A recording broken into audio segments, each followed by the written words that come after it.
Notre histoire commence avec la ville de la Mecque.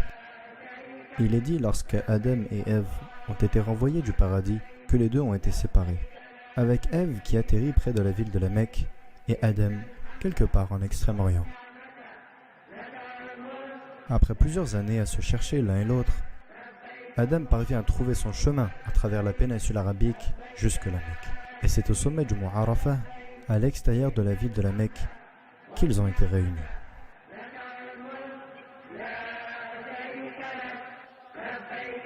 La Mecque est aussi importante parce qu'elle est considérée comme le premier endroit où Allah Jalla wa Ala a été adoré, seul, sans associé.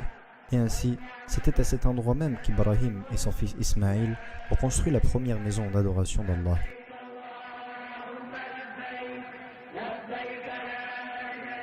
En cet honneur, Allah Jalla wa Ala a construit une structure similaire pour les anges. Et il est dit que tous les jours, 70 000 anges viennent à cette construction pour prier et partent ensuite, destinés à ne jamais revenir, comme l'a dit notre prophète alayhi salatu wassalam.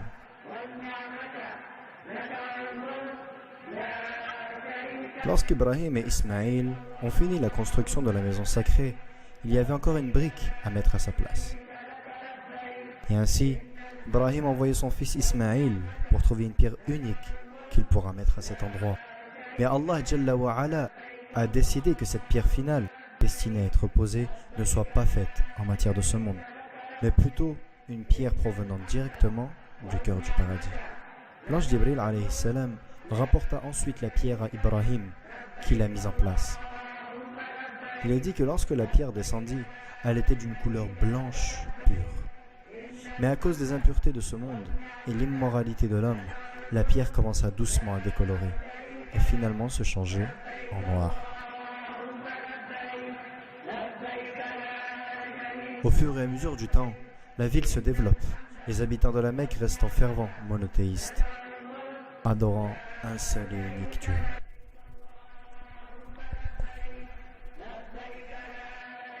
Malgré le fait que leurs voisins en Égypte, Mésopotamie et au Levant pratiquent le paganisme depuis des siècles, mais tout change lorsqu'un marchand nommé Amr ibn Luhay décida de mener ses affaires à l'extérieur de la Mecque. Alors Amr se dirigea vers le nord jusqu'à atteindre les terres du Levant. Là-haut, Amr témoigna pour la première fois de choses comme l'architecture moderne, la littérature avant-gardiste et bien sûr la pratique du paganisme. Amr était tellement impressionné par ce qu'il a vu que, juste avant de repartir, il demanda s'il pouvait ramener chez lui une de ses idoles. Les gens acceptèrent, et donc Amr prit l'idole et la plaça avec d'autres biens et marchandises dans sa caravane.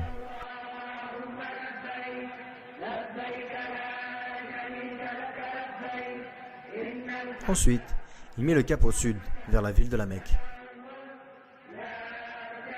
Lorsque Amr arriva enfin chez lui, il prit et plaça immédiatement l'idole devant la maison sacrée. Il dirigea ensuite le peuple en leur disant que ceci est désormais le Dieu qu'ils doivent adorer. Tristement, ce concept a fait face à très peu, voire aucune résistance. Et avec le temps, les gens commençaient à adorer de plus en plus d'idoles. Jusqu'à ce qu'il est dit qu'à la fin du VIe siècle, plus de 360 idoles différentes entouraient la maison sacrée à la Mecque.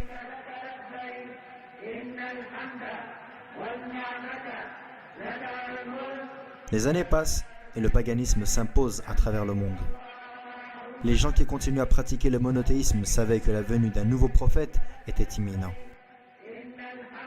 Et donc, soit par raisonnement déductif ou à travers l'interprétation de leurs textes sacrés, beaucoup déduirent que la péninsule arabique était l'endroit le plus probable où Allah enverrait son nouveau prophète.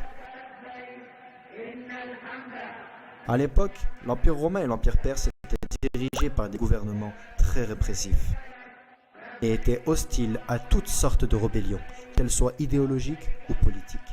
Alors que la péninsule arabique, au contraire, bien que profondément enlisée dans le paganisme, était une terre dirigée par des lois tribales et n'a jamais eu de véritable gouvernement central. Le temps passe et de plus en plus de gens commencent à se déplacer dans la péninsule arabique pour attendre la venue du prochain prophète.